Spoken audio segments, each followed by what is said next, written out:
Record. Hello, welcome to the Pathfinders for Autism Zoomcast. I'm your host, Rob Long, and joining me today from the Montgomery County Police Department, Officer Laurie Reyes. Now, Ms. Reyes, you have a very unique department you're in Montgomery County, the Autism, Intellectual, and Development Disabilities Outreach Unit. Tell us all about that first. So the program started in 2005. It began because, well, it began because of a lot of wandering and elopements in the autism IDD community. We average about 3 to 8 a week, where we actually usually locate the individuals before even the best caregivers realize they're missing. So what's ended up happening is the program has grown since then, and we provide outreach, education, follow-up, and response for all types of calls in that community. So it's grown way beyond just wandering and elopement. Now, this has got to be a unique program because, I mean, I live in a big city, and I'm not saying that we don't have that here in Baltimore, but I've never heard of a department like that. Is this a common department in police departments? So no, we're the first. I'm pretty certain that we were one of the first. And I like to think, I got a big mouth, and I like it that when people listen to me. So we gave our program an actual title, and I think that means a lot to folks that we serve in that community. So we are one of the first, and we've become one of the models for other agencies. I'm proud of this, that we've become the model for other agencies to follow. Now, you said for caregivers, you use the phrase caregivers. So I can imagine a lot of these, a lot of elopement happens from maybe group homes, kids who are on the spectrum, or people on the spectrum who live in group homes in those type of communities. Yeah, well, all I think every caregiver. So we have elopements from regular homes and group homes. We truly handle elopements from all types of living situations. Why do they elope? Why does that happen? A common reason they elope.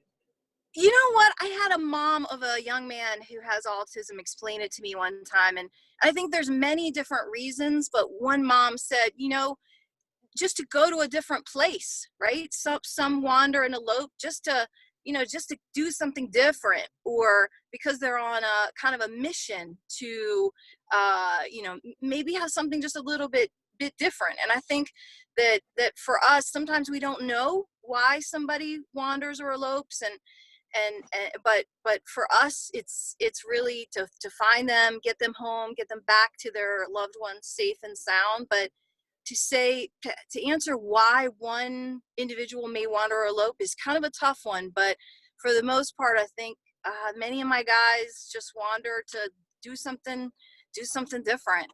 Yeah, get caught in the rut or the routine. Now, from my understanding, from what I've read, water is a big danger with people on the spectrum who wander and elope. Why is that?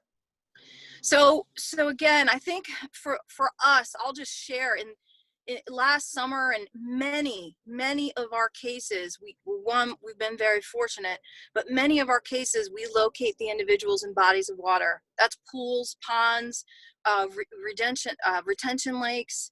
So it's a draw, I think, for many reasons. One, it's kind of a sensory release, and two, I think oftentimes the water's very enticing to view your reflection. But for the most part, I don't always have an explanation for why individuals with autism go to bodies of water, but we teach our officers to always go and stay at bodies of water, just because we locate individuals. And I said in one summer, we had 5 young people with autism that were found in local bodies of water. And thank God they were all okay, but it really sent the message home that we have to go to bodies of water immediately when someone with autism is missing. Now, Laurie, in the case of a person who is missing, how long do you recommend that they take before they call 911? Do you want them to go out looking themselves, or do you want them to call 911 immediately? So the answer to that is call 911 immediately. Do not wait. If the hairs on your neck are up, you know, that feeling like, oh crap, you know, where is my loved one? You look real quick, right? You look real quick around the common areas, but within a minute, you should also be looking and calling 911. Hmm. And when you call 911, you are an advocate for your loved one. You are explaining that they have autism, that they are what's called missing at risk, and that officers need to respond immediately. And for us in Montgomery County, that goes without saying, but maybe in other jurisdictions, they might not quite understand, Right. or they might be stressed when they're calling 911 that they forget to say, oh, my loved one has autism. You know, Right. this is a priority. Right. That's very important. I'm glad you mentioned that. Now, during this pandemic, Governor Hogan has told us to stay at home, and I mean it.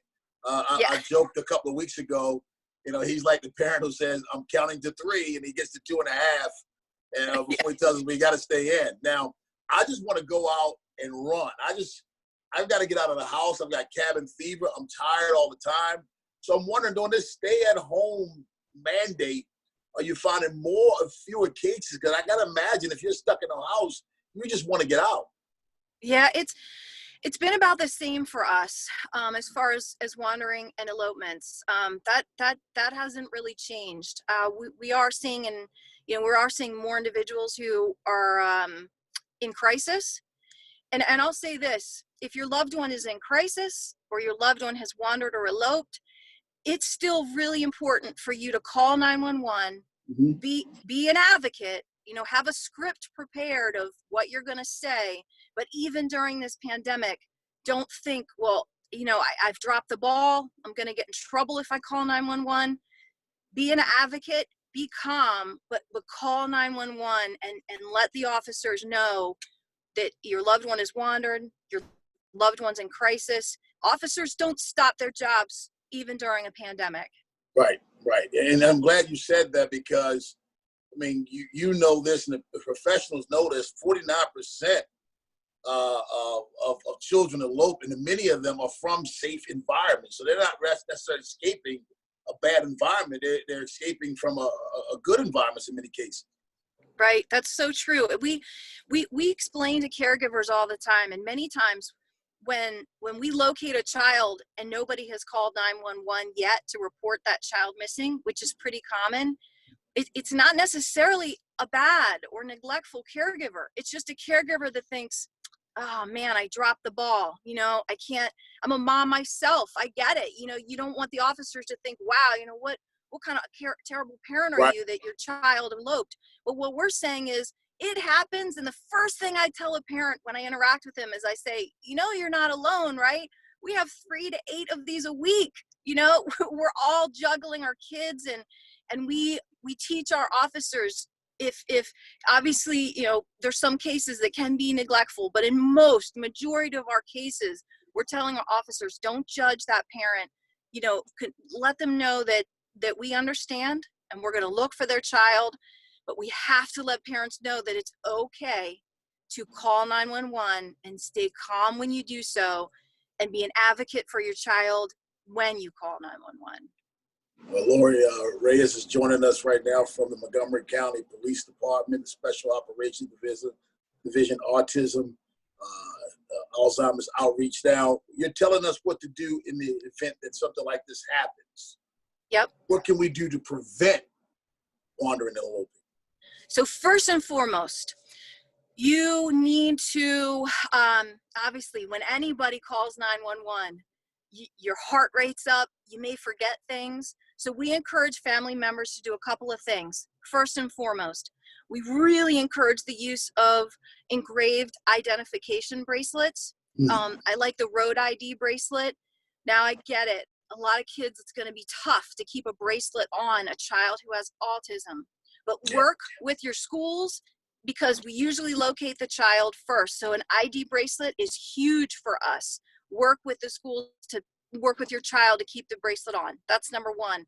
Number two, tell every single caregiver that's caring for your child, a grandmother, a cousin, whomever it is, hey, listen, if he's missing, call 911. It's okay. I'm not going to be mad at you. That's for your teenage children. A lot of times, you know, the teenager will be like, oh no, mom's going to be so mad that I lost my sibling, right? No, tell them it's okay. So calling 911, identification bracelets, some type of alarm on the door. And the other thing, if people feel comfortable, is what we call a 911 script. You know, fill that out ahead of time. And also the neighbor letter. Informing your neighbors is something that not everybody might be comfortable with. That's a But good what idea. happens is a neighbor may see your child and they may not know to take action. So if you feel comfortable, let your neighbors know, listen, I have a child who has autism here. Can you please, you know, watch out for them if you see them alone? And you can share as much or as little information as you feel comfortable sharing, right, in this day and age with neighbors. But most importantly, I can't send it home enough, calling 911 is the most important thing we can do. Now, you guys do a great job down at Montgomery County with this unit that you have. And there are lots of people that contribute and help us. My son is on a spectrum. He's 21 years old. And I don't know where I would be without Pathfinder for Autism. What has an organization like that, in your words, done for this community? So I am so blessed and so lucky that I get to work with the best of the best, right? Our officers are awesome. They go above and beyond. They love calling me and saying, Laurie, you know what I did for this kid today who has autism? So that's the first. And then the second is that I'm so lucky that I get to work with organizations like Pathfinders for Autism, that when I need a resource or need something to go help an officer or help one of my guys with autism or IDD that need extra resources that I don't know how to find, that I know that I can turn to them and say, hey guys, I need some help here. And it's give and take. And that is how we have to be a village, you know, for our vulnerable population. And Pathfinders kind of allows me to do that. Hey, Laurie Reyes, thank you so very much for your time this afternoon. You're welcome. Please do what you're doing for this community. Thanks you very much. Thank you, Rob. Thank you. Bye, guys. Thank you. Bye.